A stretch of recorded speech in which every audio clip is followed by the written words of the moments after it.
It's just another tragedy, Sheriff. A sad story, but a dead end. We file the report, and we move on. The words from the young Deputy Miller echoed in the sterile quiet of the office, sharp and dismissive. The other officers, younger men who saw the world in black and white reports, nodded in tired agreement. They saw a worn burlap sack on the sheriff's desk, a heartbreaking but ultimately closed case. They saw an unfortunate piece of evidence. But they didn't see what Sheriff John Morgan saw. Morgan said nothing. He didn't react to the casual condescension in Miller's tone, the implication that his silent contemplation was the dithering of an old man past his prime.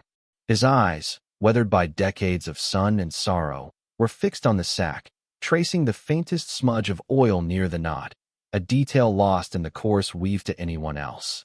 He felt the subtle shift of air from the ceiling fan and instinctively knew how it would have carried a scent, how it would have moved across the dry riverbed where the sack was found. Miller saw a statistic.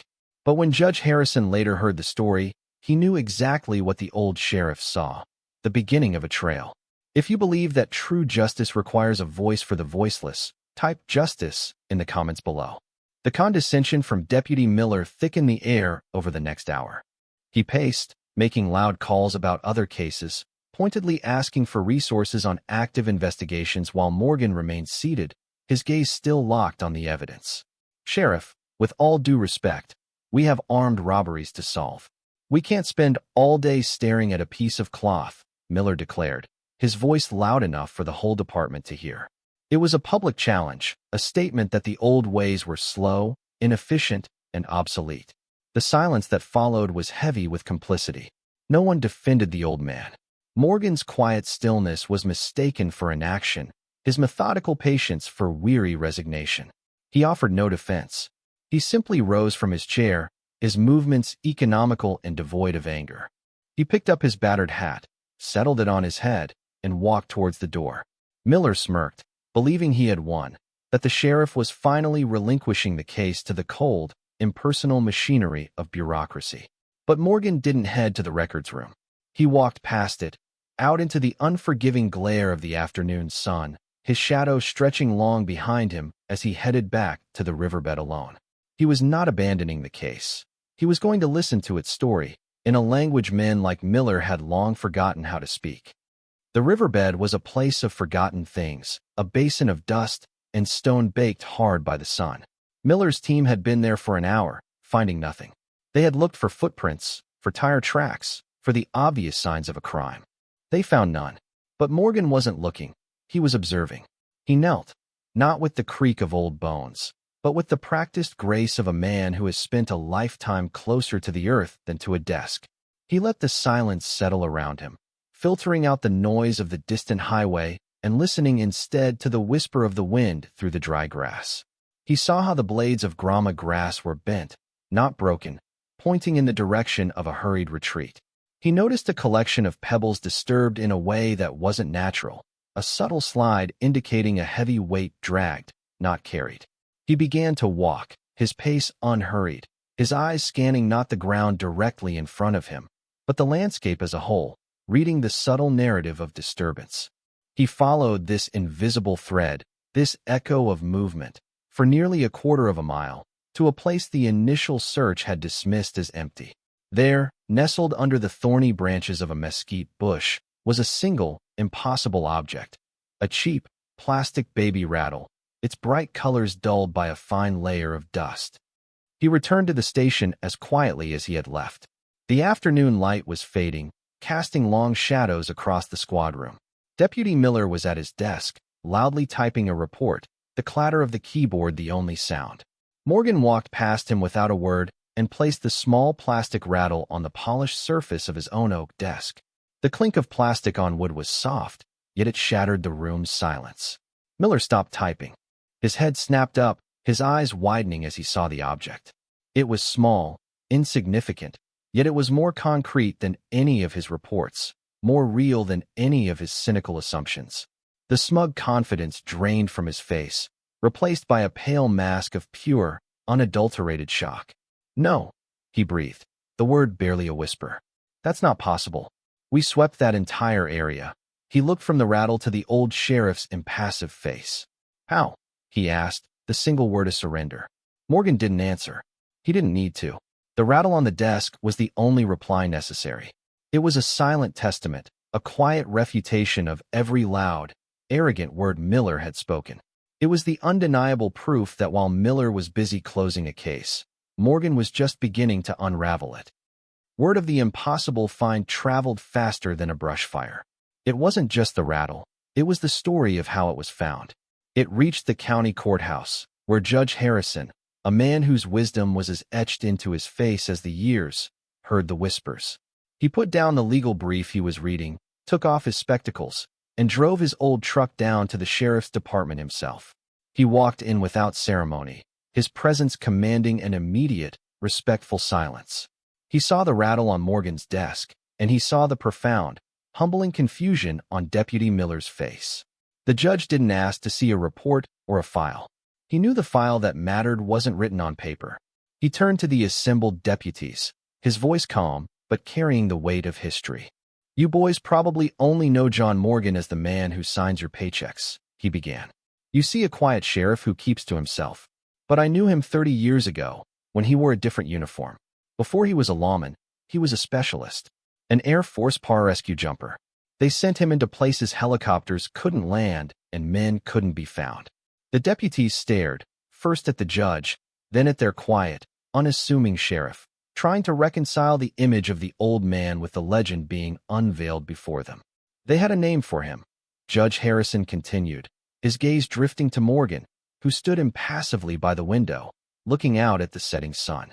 They called him the Ghost, not because he was spooky, but because he didn't follow footprints. He followed the echoes. He could read a landscape like you read a newspaper. He found pilots in triple canopy jungles by noticing a single, out-of-place broken vine. He found a lost patrol in the mountains by the way the birds were nesting. He listens to the silence, son, the judge said, his eyes now fixed directly on Miller. You thought his silence was weakness. You thought it was age. It's not. It's his sharpest tool. It's the discipline that allows him to hear what the rest of us just ignore. He then walked over to the hat rack, took down Morgan's worn felt hat, and held it for a moment with a reverence that stunned the room. You wanted to file a report on a tragedy, the judge said, his voice dropping to a low, powerful register. This man is here to prevent one. The story of the rattle and the revelation of Sheriff Morgan's past fundamentally changed the atmosphere in the department. The quiet respect he had always commanded deepened into a quiet reverence. The deputies who had once seen him as a relic of a bygone era now watched his every move, trying to decipher the quiet competence that lay beneath his calm exterior. They saw his steady hands not as old, but as practiced. They understood his long silences not as vacancy, but as intense observation. The plastic rattle was placed in an evidence bag, but it wasn't filed away. It sat on a shelf in Morgan's office, a humble monument to a profound lesson. One afternoon, Deputy Miller stood before Morgan's desk, his arrogance replaced by a raw, genuine humility. He didn't offer a flowery apology. He simply said, "Sheriff, show me. Show me how to see." Morgan looked at him for a long moment, his expression unreadable, and then gave a single, slow nod. The lesson had been learned. Their training was not in a classroom. Morgan took Miller out to the vast, empty plains and the winding riverbeds. He never lectured. He mentored through silence. He would stop and simply point, to a scuff mark on a rock, to the agitated flight pattern of a sparrow, to the way the dew had settled unevenly on a patch of grass. Each gesture was a lesson in observation, a chapter in the language of the wild. He was teaching Miller to quiet his own mind, to stop looking for what he expected to find, and start seeing what was actually there. Back in the office, using the rattle as a starting point and Morgan's quiet guidance, the case came together with astonishing speed. The unique oil smudge on the sack was traced to a local mechanic, who remembered a specific vehicle. The rattle was a limited edition giveaway from a regional clinic. Within a week, they found the mother, a terrified young woman who had made a desperate, tragic choice. The baby, left in that sack, had been found alive by a lone cowboy, her faint cries mistaken for a newborn calf. She was safe. She was a survivor. The case, which Miller had dismissed as a dead end, became known in the department as the Echo, a constant reminder that the most important truths are often the quietest. A year later, in the warm, wood-paneled chambers of Judge Harrison, a small ceremony took place. The baby, given the name Grace, was formally adopted by a local family. Her new parents radiated a quiet, profound joy.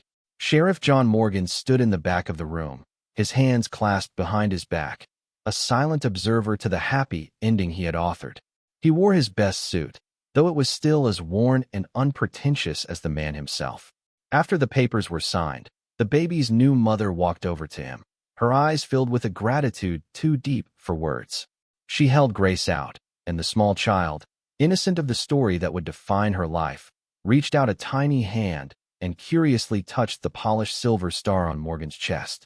It was a moment of pure, unscripted grace, a connection between the life that was saved and the quiet professional who had refused to let it be forgotten. Morgan simply smiled, a rare and gentle thing, and gently patted the child's back. His work was done. The story of the Echo case became part of the institutional memory of the sheriff's department. It was the first story told to every new recruit, not by Morgan, but by a more thoughtful, more patient, and far wiser Detective Miller. It served as a parable, a lesson that the most advanced forensics and by-the-book procedures were meaningless without the fundamental human element of empathy and observation. It taught them that justice isn't always about kicking down doors. Sometimes it's about having the patience to listen for the turning of a key. True legacy, the story implied, isn't about the commendations on a wall or the rank on a collar. It's about the quiet, positive ripples you leave behind, the lives you touch, the lessons you impart, the good that continues to echo forward long after you are gone. It is the understanding that the measure of a lawman and of any person is not found in the noise they make, but in the silence they are willing to inhabit to hear the cry of another. For more stories where quiet dedication triumphs over cynical assumptions and where true strength defines their worth, subscribe to Unknown Heroine Stories.